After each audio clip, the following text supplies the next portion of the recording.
Good evening, everyone, and welcome. I'm Claire Donnelly, the health reporter at WFAE.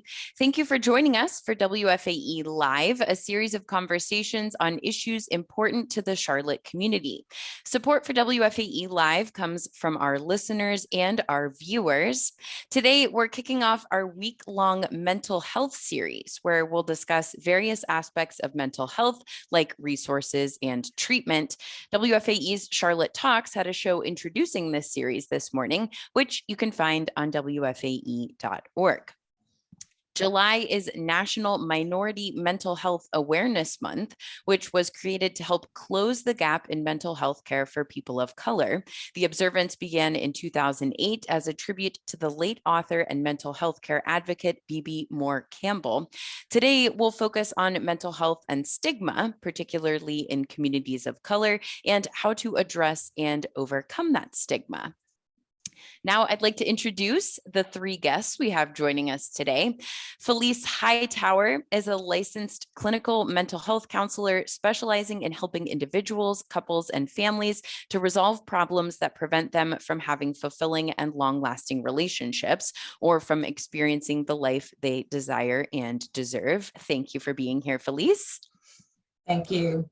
The Reverend Dr. Thomas Barksdale II is a preacher and practitioner specializing in trauma, grief, loss, mental health, and substance use. He's currently the alcohol and other drug counselor at Johnson C. Smith University. Welcome. I'm told I'm just supposed to call you Thomas, so we'll stick with that. Thank you.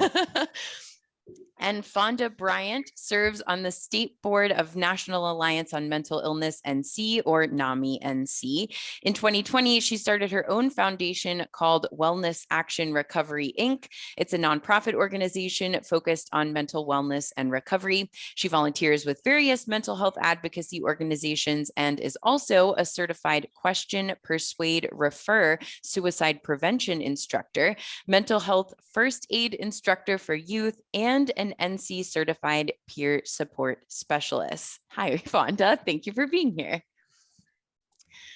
So let's go ahead and jump into it. So mental health is not easy for a lot of folks to talk about.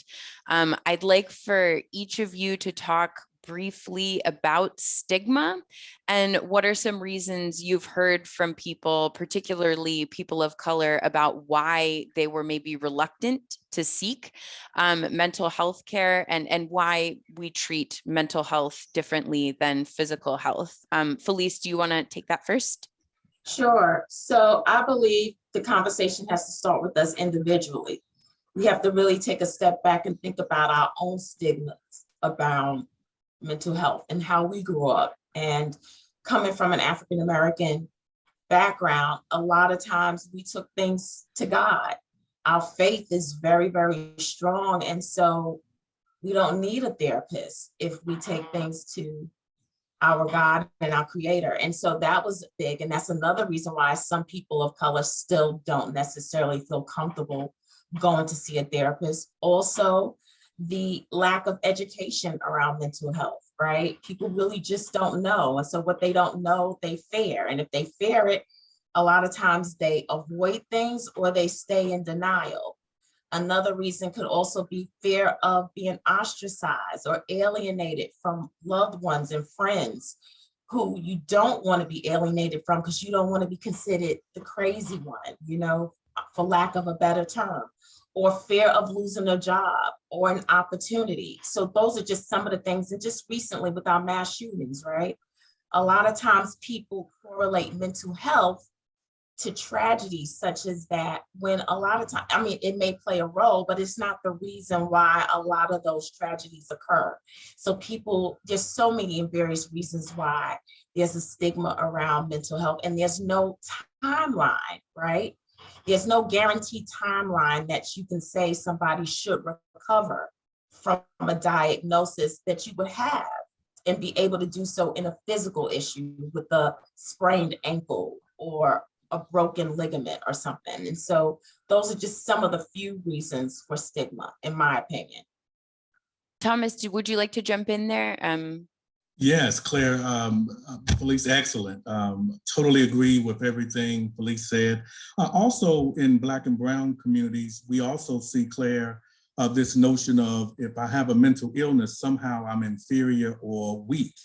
And so there's a weakness associated with having a mental health challenge. Also, when you talk about marginalized communities, you cannot exclude the notion of mistrust in the healthcare system or other systems in our country.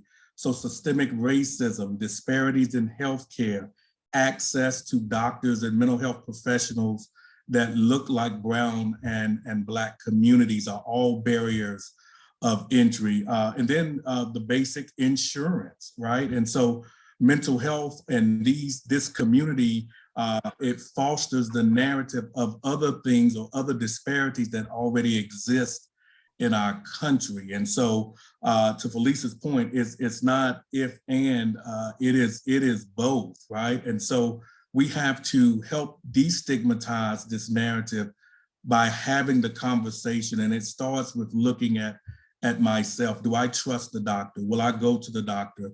And will I be an ally to people who may be having challenges? Fonda, what about for you? What are some challenges you have heard? Well, with me and being an advocate, but also being a person who was diagnosed with depression after a suicide attempt, one of the biggest things too is that we say mental illness or mentally ill. When you say that, it sounds like we're never going to get better. And if society thinks we're never going to get better, the stigma will continue. Also, I have seen just in the work that I do, how many people feel like that if they go get help, for instance, the EAP, the Employee Assistance Program, mostly every corporate office has that. It's a great tool. It helps with marital issues, grief, finances, and it helps with mental health. And I've used it. You can call through your human resources or even go through your employment website. Call the EAP. Depending on your company, you can go see a therapist 3, 6, 9 times. I have heard Black people in my own ears that say, "Hey, I'm not going to use that because they're going to tell my business." So we've been taught, you keep everything in-house. And that's another problem, as well as when I go in the faith-based community and talk to people in church, especially the older group. 2 things they tell me why they don't open up about mental health. Number 1, the fear of judgment. No one wants to be judged. And when I do that QPR training, that is something that I emphasize. You cannot be judgmental helping us. However you feel about mental health and suicide, you keep that to yourself, because in that moment, your job is to provide hope and save that person's life. And the other thing I've heard from older church members is they're worried that the pastor is going to go tell other people. So when you put in all of those things, it makes it very hard to break down that wall of stigma, because this is just my opinion, how many resources that you gave people of color, the biggest hurdle still to jump over is going to be stigma.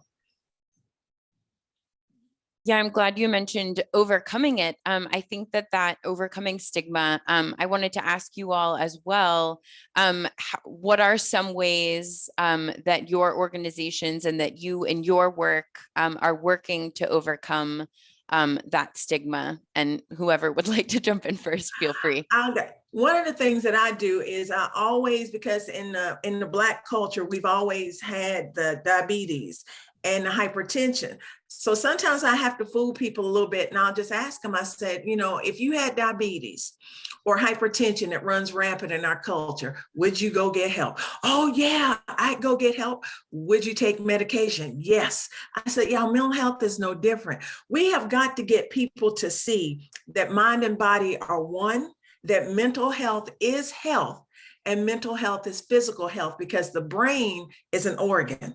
I can't take my head off when depression is kicking my behind and set it on the counter until it subsides. I have to wear it all the time. And when this is not doing well, this is not going to do well, because this is a computer of our bodies. And if it goes down just like a computer, it's going to wreak havoc. So I kind of use that, that kind of thing, that mind and body are one.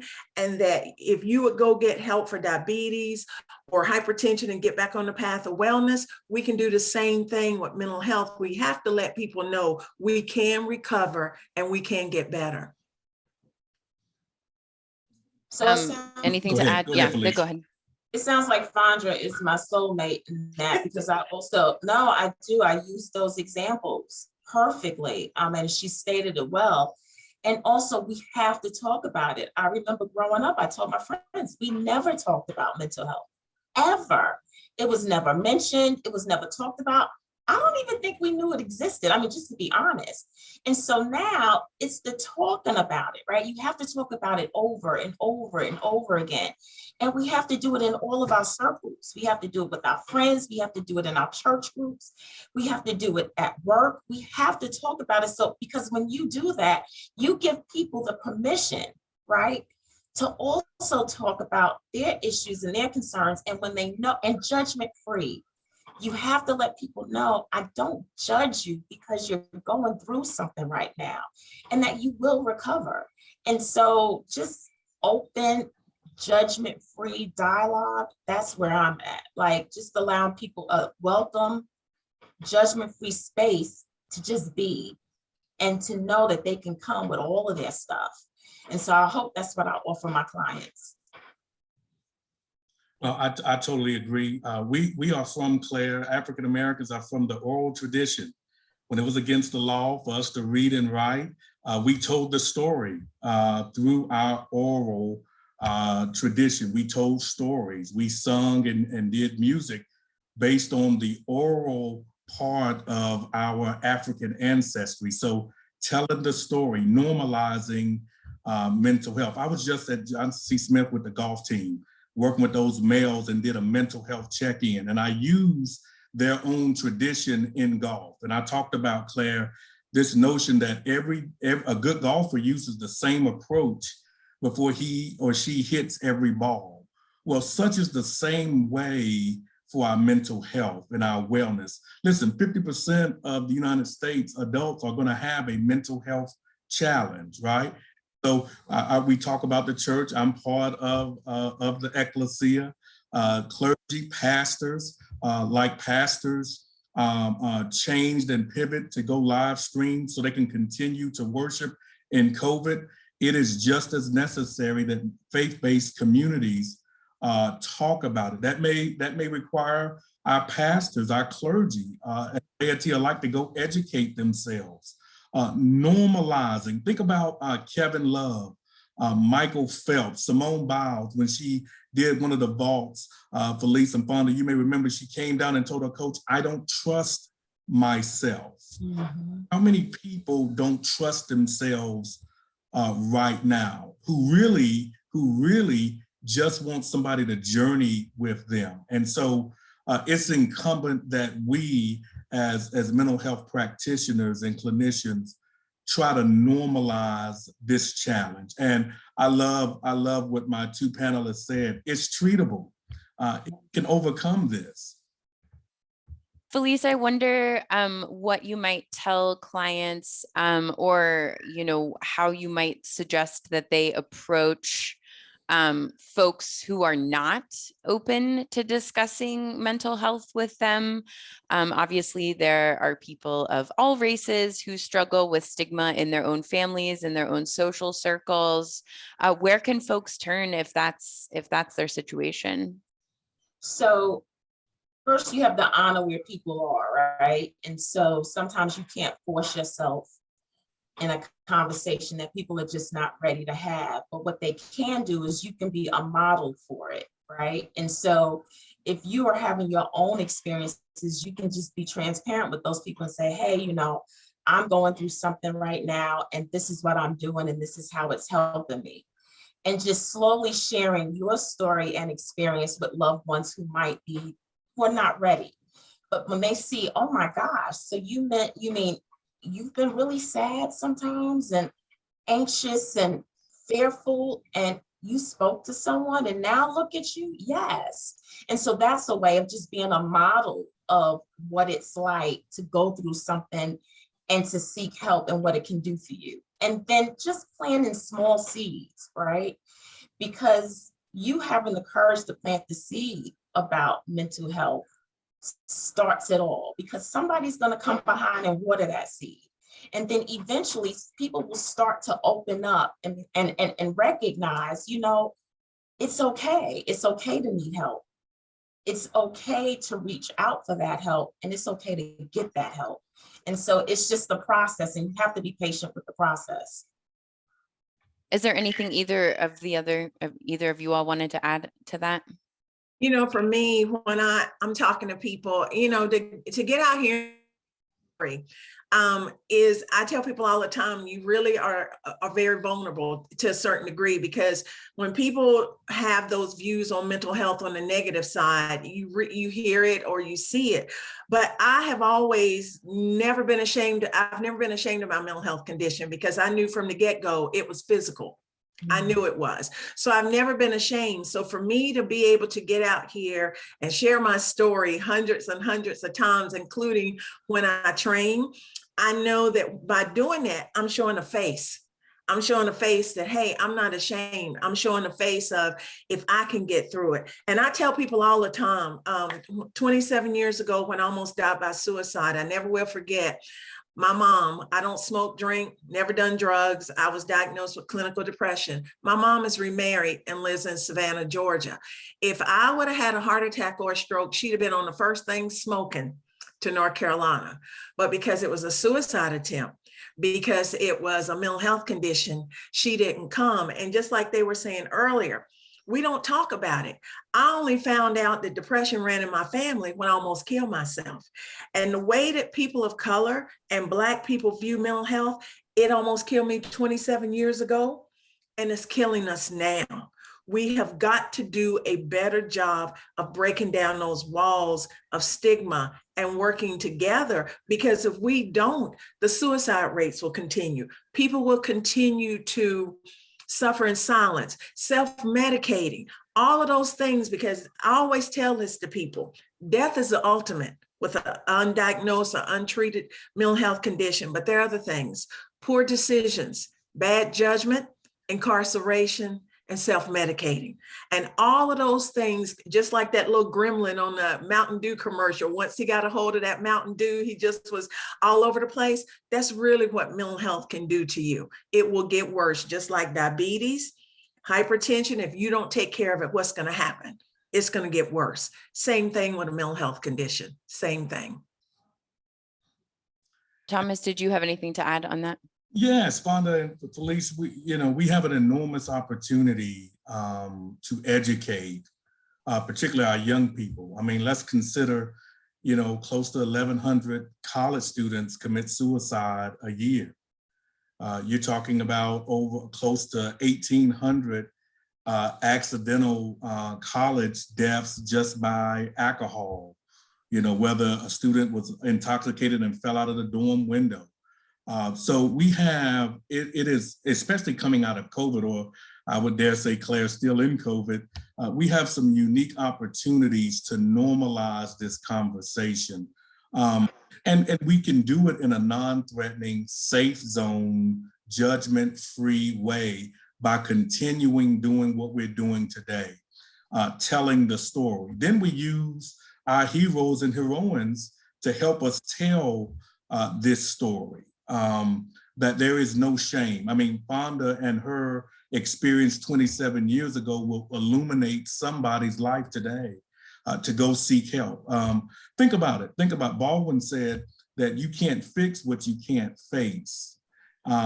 Systemic racism, discrimination, glass ceilings, all of these things add to the mental health crisis, particularly in Black and Brown communities. But I'm hopeful that days like this, there may be somebody out there whose life can be transformed even by the four of us sharing our hearts today.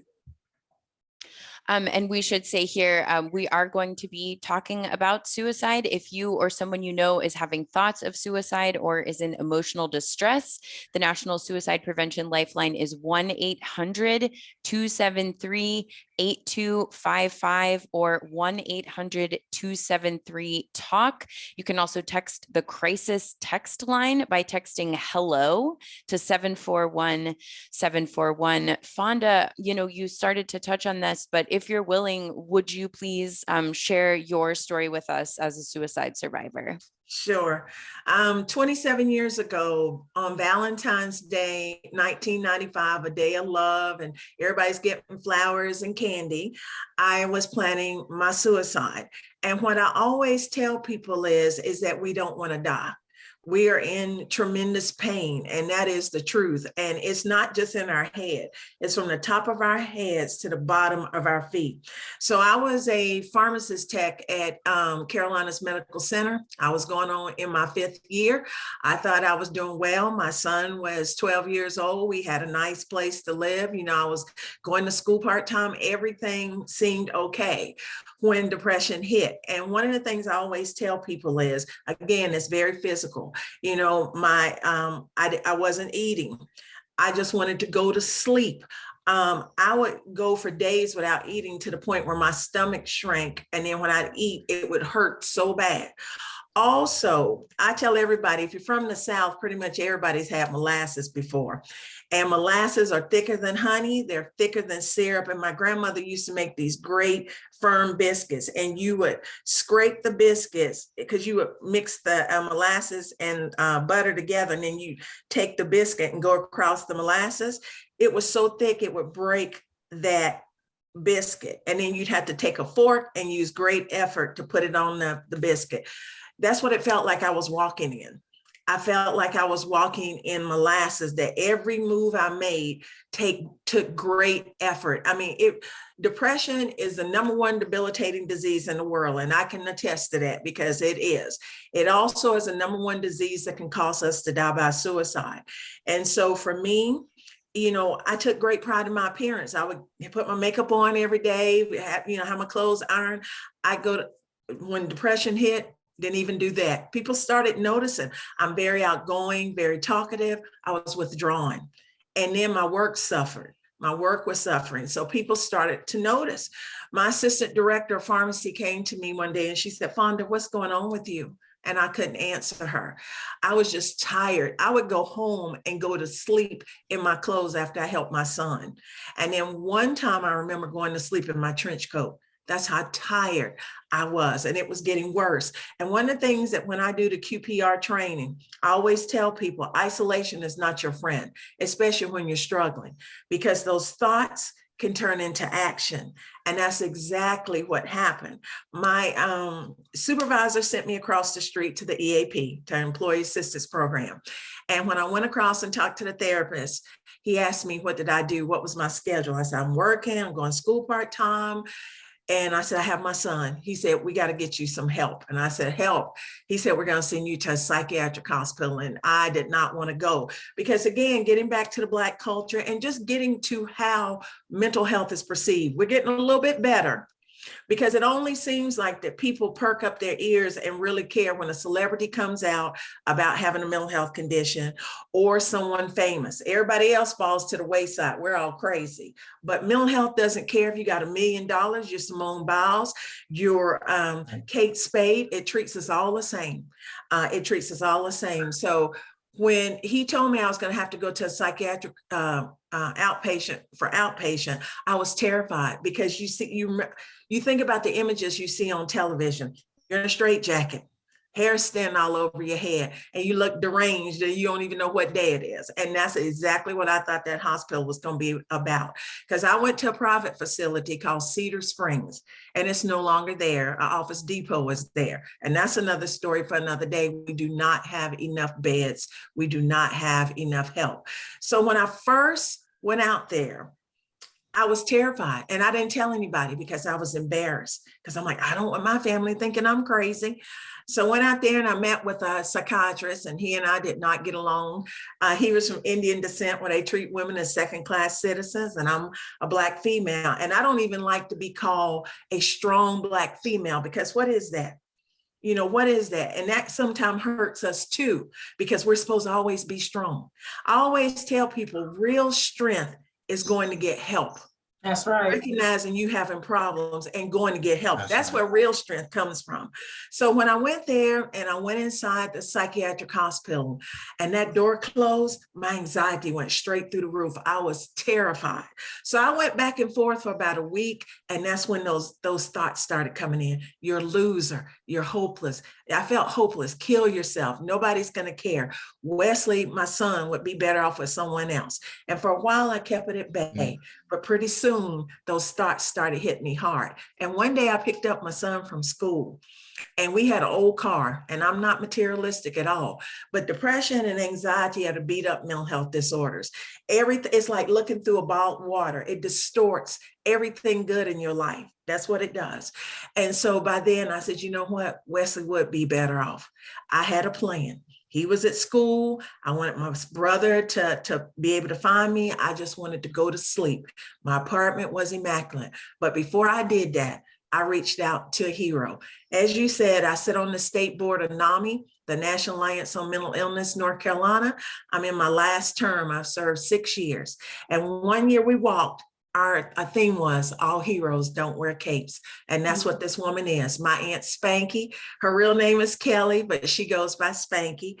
And I knew I had to let somebody know the pain I was feeling. So I called my Aunt Spanky and I asked her, I said, you can have my shoes. And that's a sign, giving away prized possessions. It doesn't have to be money or anything valuable. It can be something that we value, that you know, if we're giving it to you, something's wrong. And I don't remember much about that conversation. She called me back and she said, are you going to kill yourself? And I said, yes. And she went into action like a superhero. So I wasn't able to implement my plan that day, but I was feeling better because I knew pretty soon that pain was going to be gone when there was a knock at the door. And it was a big CMPD police officer. And he said, are you Fonda Bryant? And I said, yes, I am. He said, I came to take you to a mental health facility. I said, no, you did not. I went up the stairs to my bedroom like I could get away from him. He came right up behind me. And we get in the bedroom and we're going back and forth. And my son came around me some kind of way. And then it got escalated. And I tell people all the time, when we're in crisis, please don't put your hands on us, because we could be hallucinating. We could be in a psychosis state, and we may not ever be violent, but we could hurt you in that moment because we're scared. So the police officer put his hand on my shoulder and said, you're going with me. And when he did that, I scratched him, and I'm not violent at all. And he grabbed me by the back of my neck, shook me really hard, and threw me in handcuffs. And that was pre-CIT, crisis intervention team officers. And if it wasn't for my son saying, Mom, please calm down, I could have gotten seriously injured or killed. So I was taken to a mental health facility. And what makes my Aunt Spanky such a hero? And I say everybody needs to be like Aunt Spanky or have an Aunt Spanky. She went up against my mother, my grandmother, and me to save my life. She didn't care if I got mad at her, my mom, or my grandmother. You have to do what it takes to save our lives. You can't worry about us getting mad, because eventually we get over it. But if we don't, we're alive. And if we do, we'll come back to you. But if we don't, you can't worry about it, because your job is to save our lives, or you can run the risk of going to a funeral. So I am very proud to be here. I went and got help. I was out there for a week. And the first thing the therapist asked me out there, she said, Fonda, who do you put first? I said, my son, Wesley. She said, wrong answer. She said, when that plane, when they tell you, when that bag drops, what you supposed to do first? Put it on your face first so you can help someone else. That's called self-care. And see, in the Black culture, we've always been raised God, family, and we fall down that ladder. But if we don't put ourselves first, I couldn't help anybody on February 14th, 1995, including myself.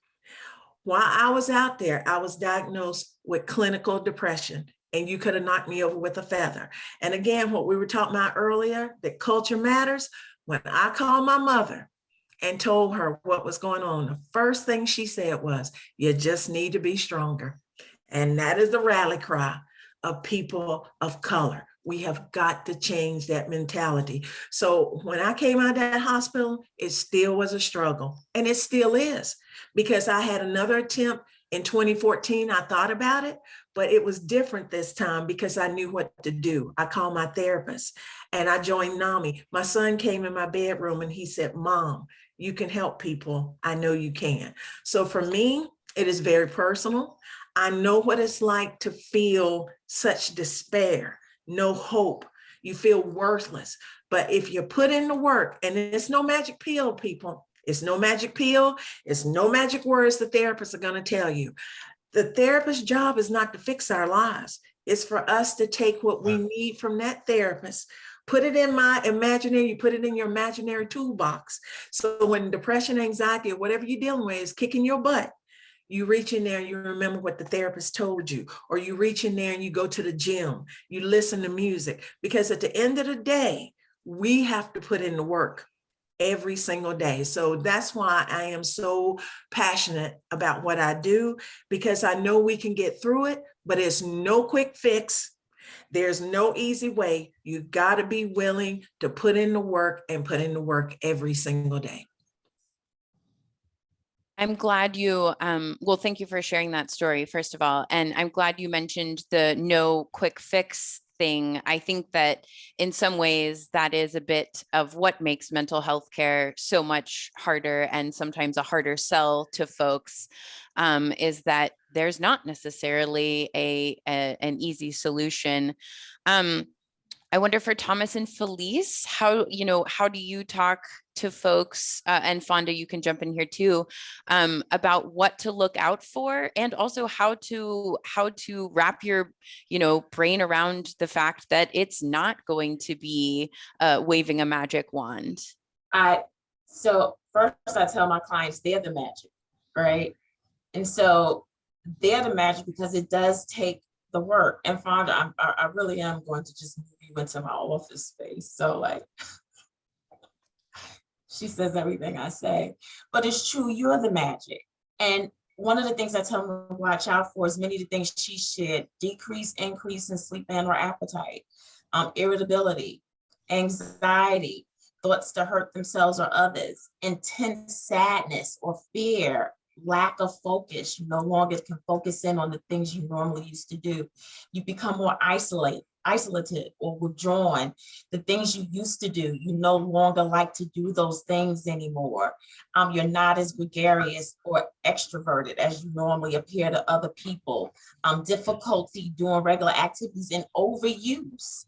You now, instead of that one glass of wine that you would have during bedtime, it's now going to 2 to 3 to 4. You see that slightly increasing. So you have to watch out, because those things can be subtle and you can excuse those things. You can say, well, I'm just having an off thing. But no, if they're steadily increasing, you have to pay attention to that. And we as loved ones, we need to be looking and stop being so distracted. We need to be aware and looking at and paying attention to the people we love. And when we notice those things, so like with your children, if there's all of a sudden you're getting messages home that they're acting out behavioral wise, or that their grades are slipping, something's going on. And so we have to just have the courage, because sometimes we think we're not equipped.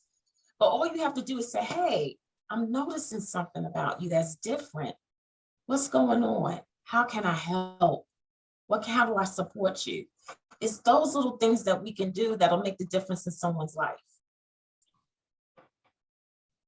Ditto. Excellent. The only thing, Claire, I would add is we hear in this discourse about these mass shootings, some of that same narrative. If you see something, say something. You could be saving someone's life. And then, just a simple definition of what mental illness is, right? It's simply the dis-ease or distress of normal functioning, like Felice talked about. And so I'm concerned about you. I care about you. I'm an ally for you because I want to see you daily function. And so it's a de-escalation of what is. Fonda's right. Most people in Black and Brown communities go straight to the straitjacket. And that's the image that they see, when really most mental illness is just distress or dis-ease from daily functioning. By telling the story, by normalizing. Oh, and by the way, what Fonda mentioned, she introduced something that we probably don't have time to go into, but in our country, we still criminalize mental illness. And we know just from incarceration rights, and you read Michelle Alexander's book, The New Jim Crow, we know Black and Brown communities are penalized worse. And so if you add the mental health illness context to that, our country, we really need to stop criminalizing mental illness. It is a disease. Yes. It's treatable. And we can overcome that by this community that's on this line with us today. Fonda, I know you had some personal experience looking out for those signs and made a really interesting connection with someone across the country. Could you tell us a little bit about that? Yes, as I said, suicide is the most preventable death of all deaths. And actually, caring can save a life. So how I was able to connect to a college football player over 2,000 miles away from me in Provo, Utah, by the name of Chaz Ayu, was simply caring, but also the QPR question, persuade, refer, suicide prevention training. And how that came about was really because of racism. This young man lives in Provo, Utah. He is in his last year playing football for BYU, Brigham Young University. And I followed the team because one of my friends was a coach there, but he left. So I just kept following the team. So when George Floyd was murdered, you know, a lot of football teams and college athletes got together and did Be the Change social justice videos. So this young man, Chaz Ayu, is biracial. His mother's white. Had mental health, drug, alcohol problems. Dad was Black, nowhere to be found. So he was adopted by the Ayus, who are Jesus Christ, a Latter-day Saint. His mother is Polynesian. His adoptive father, Jason, is a coach at BYU. So I watched the video, and it was Black players, white players, Polynesian players, and they were saying, "Be the change." And Chaz was the first one up. And when I saw his mannerism, I just knew something was wrong, because that QPR training gives you like a spider sense. You really do look at people differently and hear what they're saying. So I just knew something was wrong. And then when they did the video, of course, Utah is extremely white. And people started saying, shut up, play football, Black Lives Matter, is destroying the family, just all this negative stuff. So Chaz stepped in and he posted a tweet. He didn't say I'm suicidal. He didn't say I'm in crisis, but he posted a tweet that says, funny how y'all will cheer for us when we're out on the field, but we need you to understand our pain, not fight it. And then they just swarmed on him. And I reached out to him, simply caring, in his DM on Twitter. And I said, hey, young man, are you all right? Are you okay? And he didn't respond for hours. And then he came back and he said, yes, ma'am, I'm fine, thank you. But my spider sense from QPR training had kicked in. I asked him straight out. I said, are you suicidal? Do you have a plan? He disappeared for 2 weeks. The next part of that training says, if the person is reluctant, you be persistent. For 2 weeks, I was sending him messages in his DM. Hey, let me help you. I can help you. I'm an advocate. He came back 2 weeks later and he said, let me ask you something. He said, did my parents put you up to this?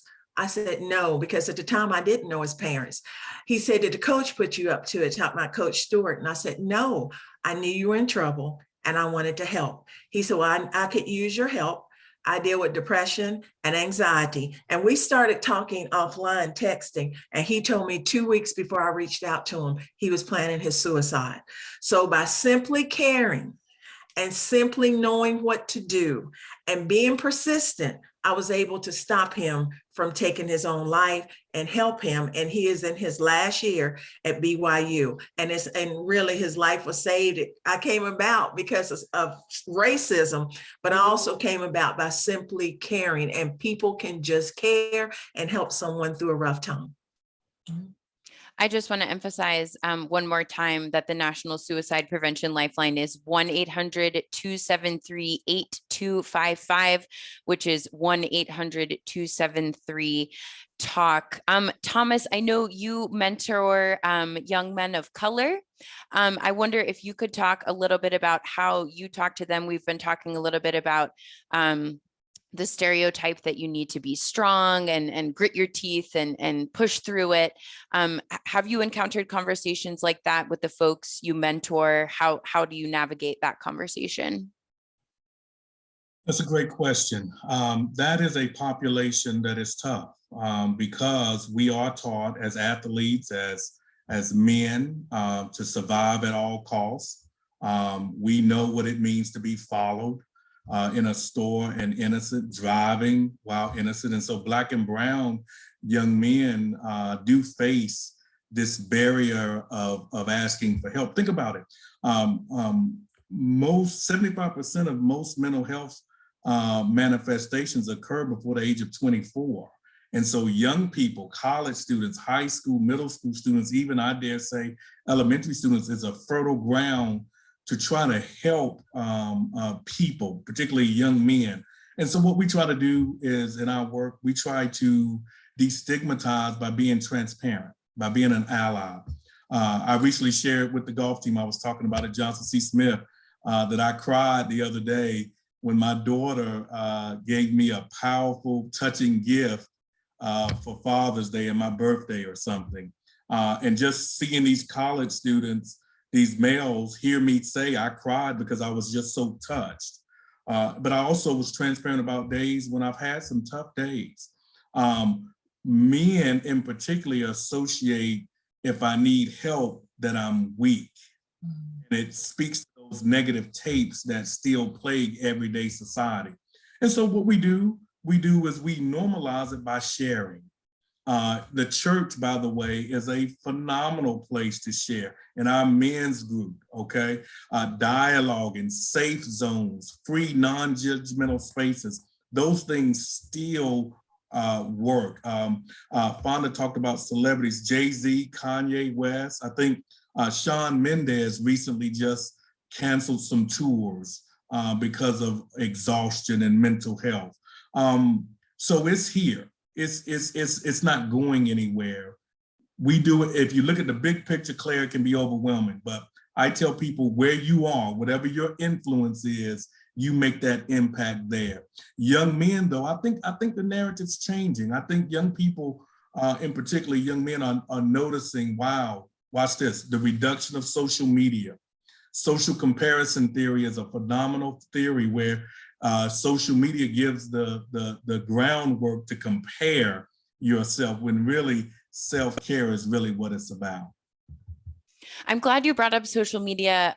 One thing I've been wondering about and noticing is a lot more language taken from the mental health field, sort of trickling into our everyday usage, and especially on places like TikTok, Twitter, Instagram. More and more people, it seems to me anyway, maybe young people particularly, are taking that language and putting their diagnoses out there and starting those conversations.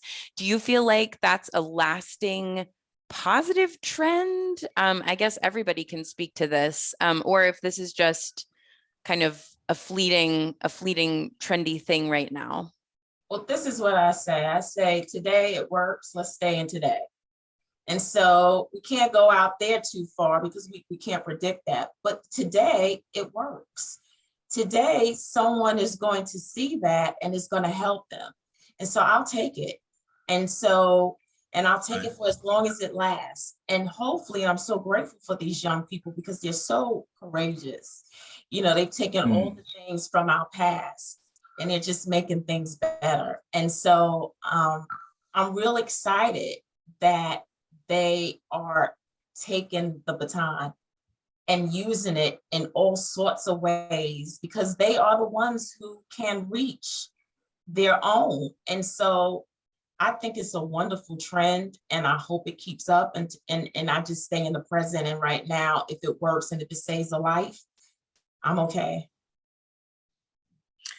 And I will say with what I do with the training and talking to students, I have been thrilled because the QPR training is not just for adults, it's for youth too, middle school and up. And the great thing is, you know, we don't give our youth enough credit to think that they can help another youth. And I'll give you a perfect example. One of the young men, because I do the QPR training at Hopewell High School, and one of the young men came by to see me before school got out. And he said, Ms. Fonda, I want to thank you for that training. He said, it's excellent. He said, not only does it help me to help other students, but it helps me to gauge my own mental health. So the thing I have really learned from being around so many high school students, especially this past year, is that they're going to be the ones that are finally going to break that stigma. Because I asked them, how many of y'all are going to be when y'all get older and have children, if they come to y'all with how y'all have come to me and talked about what y'all are going through? How many of y'all are going to be like your parents and say, oh, what do you have to be sad about? What do you have to be depressed about? Or are you going to be the ones that say, hey, there's no shame in that. Let's go get some help. And I truly believe that this generation is going to be the generation that's going to break that cycle and break down the walls of stigma through social media. Like she said, we'll take it as it comes, because as long as it saves a life, that's all what we're for. Now, I will say with social media too, it can be a double-edged sword, because you have young girls trying to compare themselves to the girls that are on Instagram, from the eyelashes that you can sweep the floor with, to the coming to school with shorts on, coming to school with house shoes on. But at the same time, and that really does take a toll on their mental health. It truly does, because they're trying to be something that they're not. But on the other hand, I do see where more students are opening up about their mental health. And I tell students all the time, I wish I'd have had somebody like me when I was y'all's age, because at least now y'all can finally put a label, and not label in a bad way, but you finally know about depression, anxiety, where I had to go through it and it almost killed me. So now we do have these young people who are starting to see that mental health is real. And mental health is health. And you can't get, like I said, any better than that they want to help each other and they want to help themselves. Thomas, for you, social media? Yeah, it is a tool. Social media in itself is not bad. It's what happens on social media. Even some of the platforms themselves have come out with a report saying it could be harmful to even young ladies, young girls. So for example, so I agree with the other panelists. If the tool is used to encourage, to bring awareness, because that's really what we're talking about. We have to bring awareness, like we eat, like we brush our teeth, taking care of ourselves mentally is just as necessary. And so social media right now is the going platform. We will use that today. I like how Felice put it, stay in the present today. And so it's just so encouraging that the stigma is falling off, right? People are speaking out. Common, ordinary people are saying, you hear the term, it's okay not to be okay, right? Well, clinicians, we don't stop there. Once it's okay to not be okay, then let's get to work. Let's journey and get better for holistic wellness and wholeness. I know we mentioned this a little bit earlier on, but Thomas, and we're going to touch on this later in this 5-part, virtual series that WFAE is doing. But I think, the intersection of religion and mental health is fascinating. Felice, you were mentioning that oftentimes there's a thought that, if I, it's going to be a sign of weakness if I don't just take this up with God, or if I can't push through it, it must be something, I deserve. I wonder if you all could touch on how you feel the intersection of religion and mental health is playing out in your work and maybe in communities of color? It's very complicated, I know, but it is. My favorite scripture is faith without works is dead. We can talk a good game all day, but if we don't turn those words into action, it means nothing.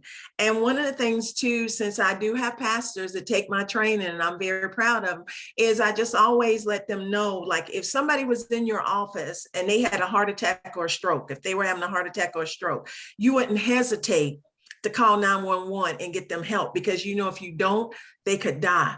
It's the same thing with mental health. If somebody comes to a pastor and says, you know, I'm going to hurt myself, I'm going to kill myself, I'm in crisis, they have to realize again, like I said earlier, that mental health is health, and without treatment, we could die. So you have to treat it the exact same way. But I just think when we get to religion, we have to let people know that you have to put in the work, whether it's physical from the neck down or it's physical with from the neck up, because both of them are physical. But I think the biggest thing is with the church, as I've said before, we got to get them to see that mental health is not a demon. I hate when people sit up and say, well, you're fighting your demons. It's not a demon.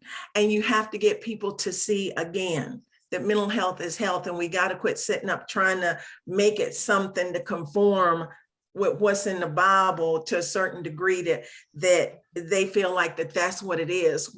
It isn't, because we came here imperfect people. We came here with heart problems. We came here with kidney problems. We can come here with mental health problems. And as far as religion, like I said, I'm not knocking it.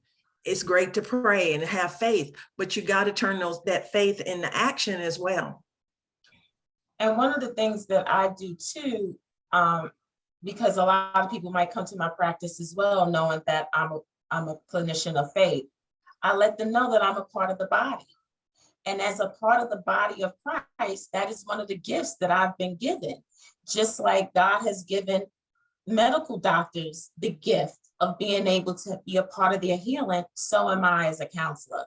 And so it's okay to see another person of the faith in the body who can assist in their whole mental well-being and holistic health. And so I use that as well as a way to let them know it's okay. And that I understand. And when people know that I understand because I'm a woman of faith, they're like, oh, they really do feel a little safer, because they're like, oh, so you know what I go through and you know what I'm feeling. I do. And I've been there. You know, I've struggled with depression in the past and I couldn't go to the church. You know, I did. I went to friends and I would tell them, I was like, hey, I'm an empty nester right now. My daughter went off to college and I am really, really, really, really extremely, and no one listened.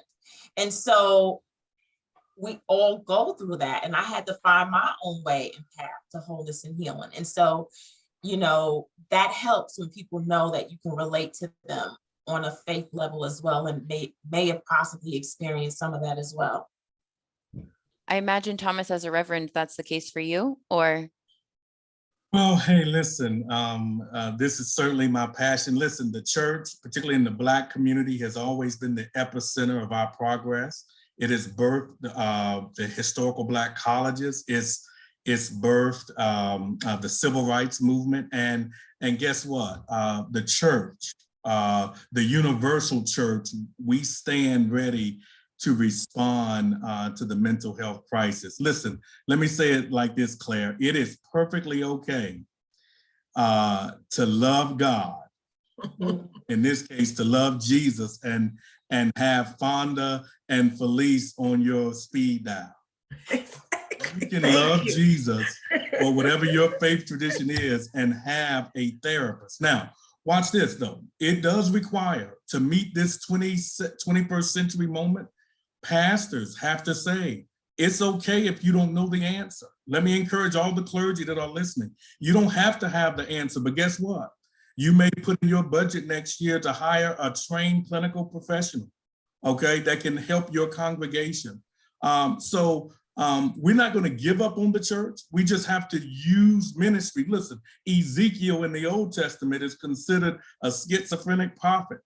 John in the New Testament saw some things on that island that didn't make sense to a lot of people, right? And so there is an intersection between mental health and faith, right? You can do both. Exactly. It's such a complex issue, Claire, the church, but I just want to encourage all the listeners, hey, the church, friends, you know, I'm an advocate. The church is still that place, that beacon on the hill where there can be some help. And Claire, the pastor, particularly in the Black community, is still, he or she still has touch with a congregation that not too many other people have. And so if that person from the pulpit is teaching mental health and exposing mental health and what it is, we all together can grow. And something else that I want to say, and that was really great what you just got finished saying, Thomas, is that I have trained numerous pastors in QPR, and we have pastors taking mental health first aid. And I think that's something, because a lot of pastors know CPR. CPR and QPR are the same, actually, except one is for someone in a mental health or suicide crisis, and CPR is to help someone who's having a heart attack or stroke. So the thing is that I'm sure a lot of pastors know CPR. I want more and more pastors to get trained in QPR, suicide prevention training, and mental health first aid, because number one, they need to be educated that it's real, but they also need to know what to do and what to say when someone is in crisis. So I encourage pastors, and I've trained a lot, but I want more trained to know how to really help us when we're in crisis or suicidal, or even if we just want to come and talk to you without judgment, without fear of judgment, because that's a big thing for people. No one wants to be judged because we already feel worthless and hopeless, and we don't need judgment thrown on top of us with everything else. Yeah. Well, Go ahead. I was just going to say, Fonda, very quickly, that pastor, the clergy in the church still get those 2 a.m. phone calls. They still get those 3 a.m. phone calls to come and help. And so the church has always been able to respond to the current dilemma and chaos. And I dare say the church, the universal church, will respond in kind to this crisis as well. I know we're getting a little short on time here. I just got 2 more questions. I wanted to touch briefly on stigma around medication. I know that's also a very fraught topic. Felice, you nodded your head there. A lot to unpack there, but what have you heard and from your clients, and could you speak to the stigma around medication? So that's even bigger sometimes than even mental health, because I have clients who are very open to therapy and do not want medication. And like Fonda has been saying all along, well, if you have hypertension or you have diabetes, would you take something that would help you? And the answer is yes. And like she said, so why wouldn't you take something for your mental health? And I share that with them. The only failure is the failure to get help. And sometimes you just need something to take that edge off that will help you to do the coping skills, to do the work. Because sometimes that's the only time. Now, that is the main reason why I will suggest medication, is when people are really, really at a point where even in their best efforts, they can't do the coping skills. Like they just don't have it in them. And I'm like, well, you need some help. You need just a little bit of extra help to kind of get you over that. And so why wouldn't you get medication to help you?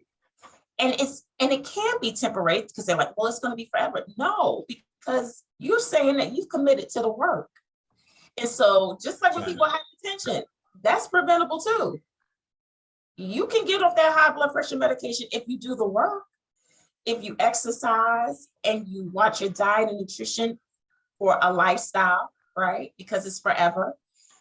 It's the work. That's the magic. And if you do the work and you stay educated and you're checking in on your body and you're checking in with your health professionals, all of it, your recovery is just around the corner. You just have to participate in that recovery and pull out all the stops. do whatever it takes to get the help you deserve and that you're worthy of. And if that's medication, then take it. And so that's just part of what I share with my clients. Yeah. And really quickly, before we wrap up, I wonder if each of you could think of maybe one action item for folks that have tuned in today, one thing that they can do when they leave this call to help chip away at the stigma around mental health care. I know I'm kind of putting you on the spot there, but giving some action steps here. I just basically say all the time, especially at the end of my training, treat people with empathy, compassion, and kindness. You never know what someone is going through. I go in the gym some days and I'm smiling and everybody thinks I'm okay, but they don't know that 15 minutes earlier, I was out there in the car crying, trying to will myself to come in the gym. So one of the best things that we can do, especially with what's going on now, is treat people with empathy and compassion and kindness. I like that. And to add on to that, I would say, open your mouth and start sharing. Share your story. You just never know how sharing your story is going to give permission to someone else to do the same and for them to feel comfortable that it's okay to get the help that they need. Thomas? I will conclude by telling people that's been diagnosed with a mental illness or who is certainly suffering right now, you are what's correct with our world. You enough. Nelson Mandela said, you playing small doesn't serve the world. There's nothing small if you're in crisis right now. You are simply enough. Identify your triggers, and there is some help. We are here. We stand ready to journey with you. All right, that is the Reverend Dr. Thomas Barksdale II. We have Felice Hightower, Fonda Bryant. Thank you all so much for this conversation. Thank you also to everybody who tuned in. We really appreciate it. Also, a quick reminder, this is part 1 of a 5-part series. We'll have live virtual conversations tomorrow through Friday, starting at 5 p.m. Tomorrow, we're going to be digging more into how to find affordable mental health care resources. So thank you all very much. Thank you. Thank you.